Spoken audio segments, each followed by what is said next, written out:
Hello and welcome. My name is Nick Love with Love Racing, and here we're at Oran Park Raceway South Course for Season 3, Week 10 in the Global MX5 Cup Car. We're going to go ahead and do a full speed lap, followed by a turn-by-turn breakdown lap where we're going to look at things in a few more details. If y'all feel like you get value from this channel and these lap guide videos, please go ahead and like and subscribe. Give me a comment and let me know kind of where you guys are losing time on the track and where I can help.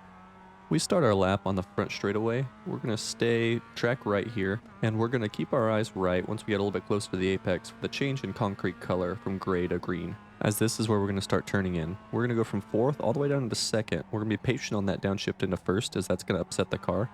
Then you're going to get back on throttle about midway through that corner, making sure to get all the way back track left early so that way you can set yourself up for turn 2. This is going to require a little bit of a lift, and you're going to use all the concrete bumpers. We're going to track all the way right, use all the bumper on the right for turn 4. We're going to hit all the concrete on the inside, get back on throttle at the apex, and there's some runoff on the right. Now here we're not going to track all the way left. We're going to stay about mid-track, so that way we don't add any extra distance. Alright, now we're going to go ahead and sit up on the right, brake hard in the dip. Then as the car kind of settles, you're going to turn in, hit the apex, back on throttle. That was going to be a 2nd gear corner. So I know that was a really quick lap. We're going to go ahead and do another lap, and we're going to break it down turn by turn. Alright, as we head down the front straight, we're going to keep our eyes right here. Our turn reference is going to be the change in concrete color. We're going to want to get our car pointed left towards this apex before we start braking. That's going to help us with overextending the rear end of the car.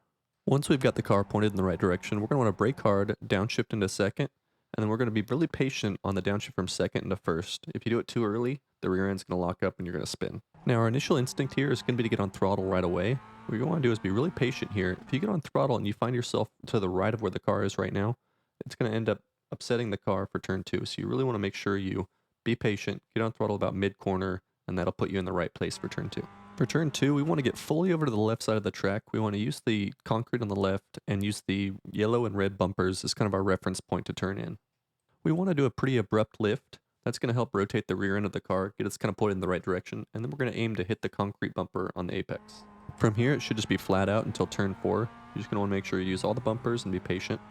We want to get all the way over the right side of the track. We're going to use all the concrete bumper on the right to extend that radius for the corner. We're going to use just a little bit of brake here. That's going to help settle the car, get a little bit more weight back on the front tires. That's going to help us turn in. We want to make sure we hit the inside curbing at the apex. That's going to help rotate the car. This is probably the easiest corner to carry a bit too much speed, put a tire into the dirt, and then just spin. What you want to do if you put the tire off there, just lift off easily, coast back onto the pavement, and you're fine. For turn 7, our braking reference is going to be the dip in the track. What we're going to do is we're going to wait until we feel the suspension compress. That's when we're going to brake hard and downshift into 2nd. We're going to take an early apex approach to this corner because we have a lot of runoff on the exit. Now it's right next to the concrete wall, so you're going to have to be really careful and time it right. Alright, that was 2 laps in the Global MX5 Cup Car at Oran Park Raceway South Course. Hope this helped you guys out, and I'll see you out there on track.